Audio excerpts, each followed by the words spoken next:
Hello বন্ধুরা, আমাদের আজকের এই টিউটোরিয়ালে আমরা দেখব যে খুব সহজে মার্কআপ লিখতে গেলে কিভাবে আমরা জেন কোডিং বা এমএট প্লাগইনটি ইউজ করতে পারি। এমএটের সাপোর্ট বর্তমানে সব আইডিতেই সাধারণত বিল্ট ইন থাকে, সো আপনাকে আলাদাভাবে অন্য কোনো কিছু করতে হবে না।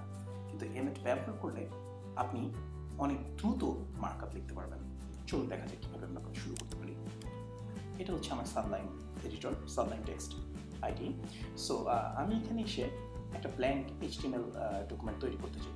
এমএটে সবচেয়ে মজার ব্যাপার হচ্ছে কিছু প্রিডিফাইন্ড কিওয়ার্ড আছে, ট্যাগ আছে, যেগুলো দিয়ে আপনি যদি কিবোর্ডের ট্যাব প্রেস করেন তাহলে সেটা এক্সপ্যান্ড হয়ে অটোমেটিক্যালি মার্কআপ লেখা হয়ে যাবে। যেমন আমার যদি HTML একটা ব্ল্যাঙ্ক স্ট্রাকচার তৈরি করতে চাই তাহলে আমি একটা এক্সক্লামেশন মার্ক দিলাম, ট্যাব প্রেস করলাম, আমার কিন্তু একটা ব্ল্যাঙ্ক ডকুমেন্ট তৈরি হয়ে গেল। আমি এখন অনেক সময় দরকার হয় যে আমাদের হয়তো অলরেডি একটা ব্ল্যাঙ্ক HTML স্ট্রাকচার আছে যেখানে মেটা ক্যারসেট নেই, আমি সেখানে এসে মেটা UTF এভাবে যদি লিখে ট্যাব প্রেস করি তাহলে আমার কিন্তু ক্যারেক্টার সেট যে UTF-8 হবে সেটা চলে আসবে। আমার যদি ফর এক্সাম্পল এখানে কোনো স্টাইল শিট লোড করা লাগে তাহলে আমি শুধু লিঙ্ক লিখে ট্যাব প্রেস করতে পারি এবং এখানে স্টাইল শিটের সোর্স দিয়ে দিতে পারি। কিংবা আমি যদি জানি যে আমার অলরেডি styles.css নামে একটা ফাইল আছে, আমি সেটাকে ইনক্লুড করতে চাই, তাহলে আমি যেটা করতে পারি সেটা link:/CSS লিখে ট্যাব দিলাম, আমার এখানে চলে আসবে অটোমেটিক্যালি।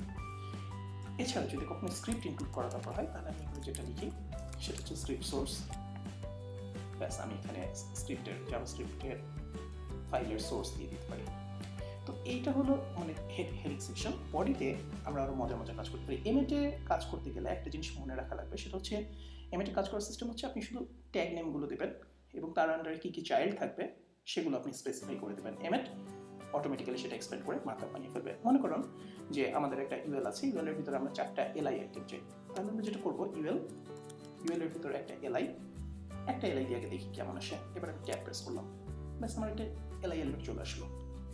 আমি যদি এখন চাই যে না আমি একটা এলআই চাই না, আমি 4টা এলআই চাই, সো আমি যেটা করবো আমি এখানে *4 সাইন দিয়ে দিলাম, ট্যাব প্রেস করলাম, আমার এখানে 4টা এলআই এলিমেন্ট চলে আসলো।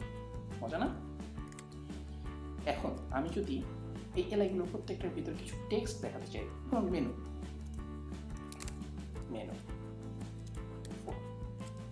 ব্যাস আমি কিন্তু এখানে টেক্সট সহ এটাকে এক্সপ্যান্ড করতে পারি।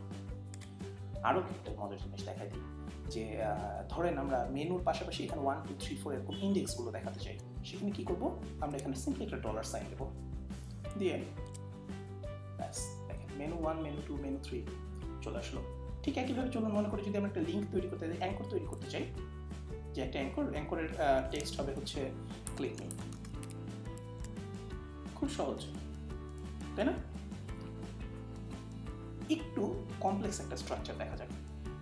মনে করেন আমাদের একটা হেডার সেকশন আছে ডকুমেন্টে, যার ভিতরে আমাদের থাকবে হচ্ছে একটা ডিভের ভিতরে মনে করেন একটা H1 আছে যেখানে আমাদের কন্টেন্ট হচ্ছে টাইটেল। ঠিক একইভাবে আমাদের একটা H2 ট্যাগ আছে যার ভিতরে কন্টেন্ট হচ্ছে ডেসক্রিপশন। ঠিক আছে, আমি মনে করেন এই হেডারটার একটা স্টাইল, এটার একটা ক্লাস দিই, যে ক্লাস ইকুয়াল টু হেড। ঠিক আছে, মাস্টার হেড যাই হোক। তো এই স্ট্রাকচারটা যদি আমরা এমএট দিয়ে করতে চাই তাহলে আমরা কীভাবে করতে পারি চলুন দেখা যাক। আমি কিন্তু বলেছিলাম শুরুতেই যে আপনাকে মার্কআপ বলতে হবে, ট্যাগগুলো বলতে হবে। আমরা বললাম যে হেডারের ভিতরে কি আছে, আমরা দেখতে পাচ্ছি যে একটা ডিভ আছে, ডিভে কিন্তু একটা ক্লাস দেওয়া আছে তাই না? সো ক্লাস আমরা এভাবে দিব, যদি এটা আইডি হতো তাহলে আমরা এখানে আইডি লিখতাম, রাইট? সো আমরা ক্লাসের নামটা বলে দিলাম। এবার ভিতরে কি আছে, একটা H1 আছে, সাথে আরেকটা কি আছে, সাথে একটা H2 আছে, একই ডিভের মধ্যে, এই জন্য আমরা ক্লাস দিয়ে সেটাকে লিখে দিলাম। এবার যদি আমরা এটাকে এক্সপ্যান্ড করি তাহলে কি দেখব, আমাদের স্ট্রাকচার কিন্তু তৈরি হয়ে গেছে। এখন আমি যদি ঠিক আগের মতো এখানে H1 এর ভিতরে অটোমেটিক্যালি টেক্সটগুলো দিয়ে দিতে চাই, যে টেক্সট হচ্ছে টাইটেল আর এর টেক্সট হচ্ছে ডেসক্রিপশন, খুব সহজে 1 মিনিটে আমার কিন্তু লেখা হয়ে গেল। আমাকে ততক্ষণ ধরে ট্যাগগুলো ম্যানুয়ালি লিখতে হলো না, আমি কিন্তু একবারে লিখলাম যে হেডারের ভিতরে ডিভ, যার একটা ক্লাস আছে হেড, তার ভিতরে একটা H1 এলিমেন্ট, একটা H2 এলিমেন্ট। ঠিক আছে, মজা না? অনেক মজা। এখন আমরা যদি মনে করেন আরেকটা কমপ্লেক্স স্ট্রাকচার দেখি। ফর এক্সাম্পল একটা মনে করেন আপনি একটা টিম মেম্বারদের একটা সেকশন দিচ্ছেন মার্কআপ টিম, যার ভিতরে আপনার একটা টিম আছে। টিমের ভিতরে ধরেন আপনার ফার্স্ট একটা আছে অ্যাঙ্কর, অ্যাঙ্করের মধ্যে আছে ইমেজ। ঠিক আছে, এরকম। তারপরে ঠিক অ্যাঙ্করের পরেই আছে আপনার টিম মেম্বারের নাম। ওকে, এর ভিতরে আছে একটা প্যারাগ্রাফ, প্যারাগ্রাফে কিছু টিম মেম্বারের ডেসক্রিপশন থাকলো। সবশেষে আমাদের একটা সোশ্যাল লিঙ্কসের জন্য আমরা একটা ইউএল সেকশন বানালাম, সেখানে কিছু এলআই এলিমেন্ট থাকলো। ঠিক আছে, যেমন ফেসবুক, টুইটার, এগুলোর লিঙ্ক, আর কিছু না। আমি এখানে এগুলোর ভিতরে আমি ইচ্ছে করলে বলে দিতে পারি যে একটা করে অ্যাঙ্কর থাকলো, তার ভিতরে একটা আই থাকলো। ঠিক আছে, আই, এটা মনে করেন আমাদের স্ট্রাকচার। আমরা এরকম করে 3জন টিম মেম্বারের মার্কআপ লিখতে চাই। তো এটা যদি আমার কিন্তু অনেকক্ষণ টাইম চলে গেল। আমি যদি এটা এমএস দিয়ে করতে চাই তাহলে কীভাবে করবো? ঠিক আগের মতো প্যারেন্ট লিখলাম, প্যারেন্ট ইফ, তার ক্লাসের নাম যেহেতু আছে টিম, এটা দিলাম। এর ভিতরে অ্যাঙ্কর আছে। ঠিক আছে, অ্যাঙ্করের ভিতর কি আছে?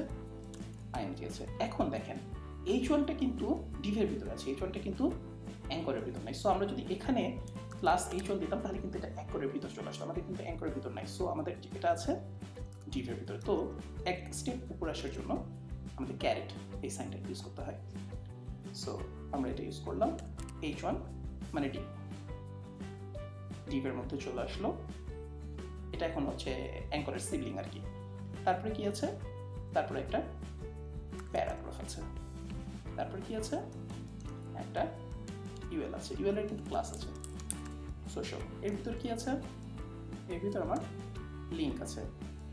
ঠিক আছে, লিঙ্ক কিন্তু কয়টা আছে? আমার লিঙ্ক আছে 4টা। প্রতিটা লিঙ্কের ভিতর কি আছে? একটা করে অ্যাঙ্কর আছে, একটা করে আইটেম আছে। এবার যদি আমরা দিই, আমাদের কিন্তু স্ট্রাকচার রেডি। কত সহজে আপনি দেখেন যে কত সহজে আমরা খুব চমৎকার একটা মার্কআপ লিখে ফেলতে পারলাম খুব কুইকলি, তাই না? অলরাইট, এটা মেইনলি এমএটের জন্য আমরা এত সহজে লিখতে পারি। আমি যদি এখানে 4টা টিম মেম্বার চাইতাম তাহলে কি করতে হতো বলুন তো? আমরা জাস্ট এখানে এসে বলতাম, বা 3টা যদি চাই, এখানে আসলাম, আমার কিন্তু 3টা টিম মেম্বারের জন্য মার্কআপ রেডি নিমেষেই, এক মুহূর্তে। এমএট খুবই মজার, সত্যিকার অর্থে আপনি যদি বুঝে এমএট ইউজ করতে পারেন, এমএট একটা চমৎকার জিনিস। আচ্ছা, এখন চলুন আরও কিছু মজার মজার জিনিস দেখা যায়। সেটা হচ্ছে আমরা যে ইউএল যে লিখলাম, হ্যাঁ, ইউএল ভিতরে এলআই, এর ভিতরে আমরা 4টা এলআই দিলাম। এটা লেখার জন্য আরেকটা শর্টকাট আছে। ধরেন আমরা এলআই ডট আইটেম, এটা আমরা 4টা এলআই এর ক্লাস আছে আইটেম, 4টা এলআই ধরে লিখলাম একটা ইউএল এর মধ্যে। তো এটা আমরা এমএটে যেভাবে লিখতে পারতাম, এভাবে না লিখে এই এলআইটা আসলে লেখার দরকার ছিল না, কারণ ইউএল এর ভিতরে বেসিক্যালি এলআই থাকে, আর কিছু থাকে না। সিম্পল, এলআইটা লেখার দরকারই নেই। আমাদের যদি কখনো একটা টেক্সট ইনপুট ফিল্ড তৈরি করা দরকার হয়, ইনপুট টেক্সট, ঠিক আছে। আমাদের যদি কখনো বাটন তৈরি, এই ধরেন পাসওয়ার্ড ফিল্ড তৈরি করা দরকার হয়, সিম্পল, জাস্ট ইনপুট কোলন, এভাবে। ঠিক একইভাবে মনে করেন আমরা আরেকটা যেটা কাজ করতে পারি সেটা হচ্ছে গ্রুপিং করতে পারি কন্টেন্ট। মনে করেন অনেক একটা ডিভ আছে, ডিভের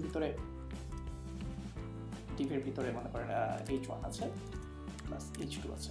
ঠিক আছে, আমার এখন আরও একটা ডিভ দরকার যার ভিতরে শুধুমাত্র ইউএল আছে, আর 4টা এলআই আছে। ঠিক আছে, আমি যেটা করতে পারি সেটা হচ্ছে এভাবে গ্রুপিং করে দিতে পারি। ঠিক আছে, তো আপনি যদি শুধু মনে রাখেন যে কিভাবে মাল্টিপ্লাই করা যায়, যে ইনটু সাইন দিয়ে, এবং এক স্টেপ উপরে আসা যায়, তাহলে কিন্তু আপনার এমএটে লেখা মানে কোড লেখা অনেক ইজি হয়ে যাবে। সবশেষে আজকের এই ছোট্ট টিউটোরিয়ালটা শেষ করার আগে আরেকটা মজার জিনিস দেখাই। ধরেন মার্কআপে আপনি কাজ করতে গেলে অনেক সময় আমাদের ডামি টেক্সট ইউজ করা লাগে না? আমরা কিন্তু সবাই যে লরেম ইফসাম টেক্সট ইউজ করি, তাই না? লরেম ইফসাম টেক্সট ইউজ করি।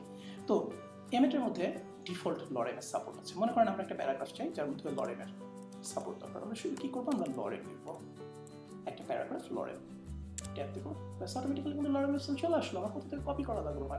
আমার যদি 4টা প্যারাগ্রাফ দরকার হয়, 3টা প্যারাগ্রাফ দরকার হয়, মজার ব্যাপার দেখেন, এখানে আমি 3 দিলাম, লরেম লিখলাম, আমার 3টা প্যারাগ্রাফ চলে আসলো ডামি টেক্সট। এবং মজার ব্যাপার হচ্ছে একটা টেক্সট কিন্তু আরেকটা টেক্সটের সাথে ডুপ্লিকেট না, মানে নতুন টেক্সট। মজা না? আরও যেটা আমরা কাজ করতে পারি, ধরেন আমার একটা ডিপ আছে, ডিপের ভিতরে একটা H1 আছে আর একটা প্যারাগ্রাফ আছে, ঠিক আছে? H1 এ অল্প কিছু টেক্সট দরকার, আমার 5টা ওয়ার্ড দরকার ডামি, আর প্যারাগ্রাফের মধ্যে আমার 20টা ওয়ার্ড বা 30টা ওয়ার্ড দরকার। কী করতে পারি আমরা, ডিপ H1 এর ভিতরে একটা লরেম, আমরা বলেছি 5টা ওয়ার্ড দরকার হবে, তাহলে আমরা লিখবো লরেম 5, তার মানে হচ্ছে 5টা ওয়ার্ড। ওকে, আরেকটা কী করবো, এবার উপরে এসে প্যারাগ্রাফ, তার ভিতরে লরেম 30, ঠিক আছে? 30 ওয়ার্ডের ডামি টেক্সট। মজা না? অনেক মজা। সো এইটা হচ্ছে মানে আপনি যদি ঠিকভাবে এমএট ইউজ করেন তাহলে আপনি দেখবেন যে আপনি অনেক দ্রুত চমৎকার করে মার্ক আপ দিতে পারছেন, অনেক দ্রুত এবং অনেক সহজে। সো আমি আপনাদেরকে সাজেস্ট করবো, আপনারা যদি অলরেডি ইউজ না করে থাকেন তাহলে ডেফিনেটলি এমএট ইউজ করবেন। এমএটের জন্য আরও এমএট সম্বন্ধে আরও জানতে গেলে www.emet.io এই ওয়েবসাইটে আসবেন, এখানে গেলে এটার ডকুমেন্টেশন আছে, আরও অনেক কিছু আছে।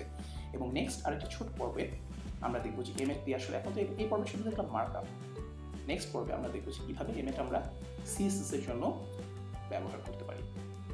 এই টিউটোরিয়ালটা দেখার জন্য আপনাদেরকে অনেক ধন্যবাদ।